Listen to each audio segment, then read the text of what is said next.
Dans la presse, avec Jules Boiteau ce matin. Bonjour Jules. Bonjour Damien. Avec à la une de la presse ce lundi, la Cisjordanie notamment, où les habitants de certains villages ont découvert qu'ils devaient désormais demander le droit de vivre chez eux. Oui, à Nabi Samuel Beth Iksai, dans un quartier d'Al-Jid, proche de Jérusalem, voici les villages laboratoires de l'annexion rampante d'Israël en Cisjordanie.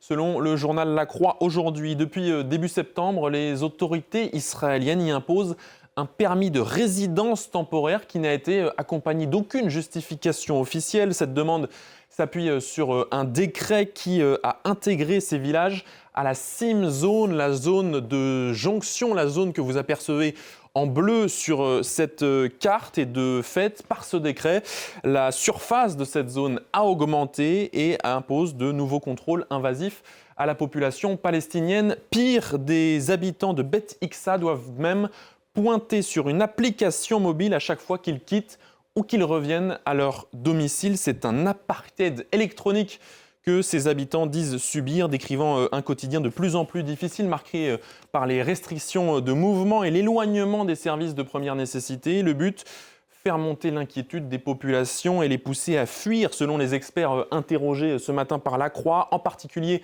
à fuir la zone C, qui représente 58% du territoire de Cisjordanie et qui est déjà sous le contrôle total d'Israël. Incroyable reportage à lire donc dans La Croix. À la une aussi, l'enquête de la presse britannique sur de véritables usines à créer du contenu pornographique. Oui, la Colombie est devenue la capitale mondiale du camming, selon cette enquête du Times Capital, de la diffusion en direct d'actes sexuels via webcam. La pratique a explosé pendant la pandémie de Covid-19 au point qu'aujourd'hui, près de 300 000 Colombiennes travaillent dans ce domaine, travaillent ou plutôt subissent une exploitation sexuelle selon le Times. La majorité d'entre elles se filment dans des studios, vous les voyez, qui ont été redécorés pour faire croire à des chambres personnelles, mais en réalité, la majorité de ces studios sont illégaux, sont non réglementés et servent de terreau à ce que le Times décrit comme un asservissement par la dette. Voyez le mécanisme, les gérants de ces réseaux, souvent membres de cartels, s'accaparent la grande partie des gains et créent ensuite des dettes fictives en fournissant nourriture ou produits d'hygiène que les travailleuses doivent ensuite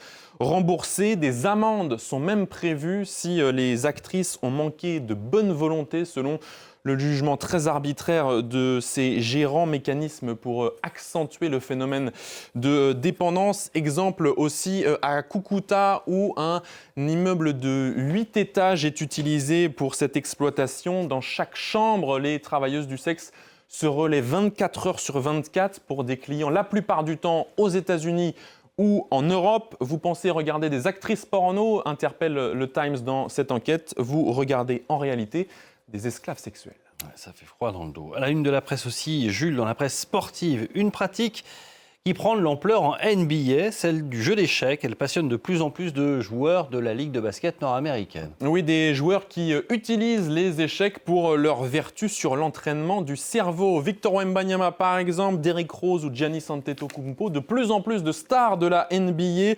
trouvent, selon l'équipe, un excellent moyen dans les échecs de travailler en se changeant les idées. C'est la stratégie, la capacité d'anticipation et la prise de décision rapide, additionnée à la fatigue que cherchent à exercer les joueurs, des qualités évidemment requises sur les parquets de NBA. Les professionnels du basket intègrent même les échecs à leur routine d'entraînement qui deviennent un exercice comme un autre. L'objectif est de devenir des athlètes multidimensionnels, selon les mots du prodige français Victor Wembanyama, à tel point que Derrick Rose, autre légende de la NBA, organise carrément son festival appelé, vous le voyez, le Chess-Tival. Et la pratique, eh bien, elle fait des petits ailleurs que dans le basket. Le pilote de Formule 1, Charles Leclerc, partage très régulièrement sur ses réseaux sociaux sa passion pour les échecs. Vous le voyez ici avec Lewis Hamilton. Il y a aussi les frères Lebrun au ping-pong en France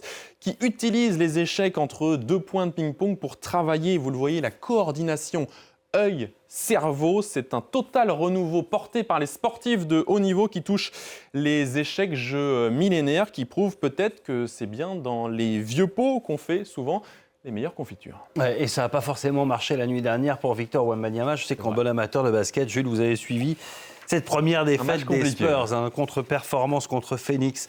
Merci beaucoup Jules pour cette revue de presse.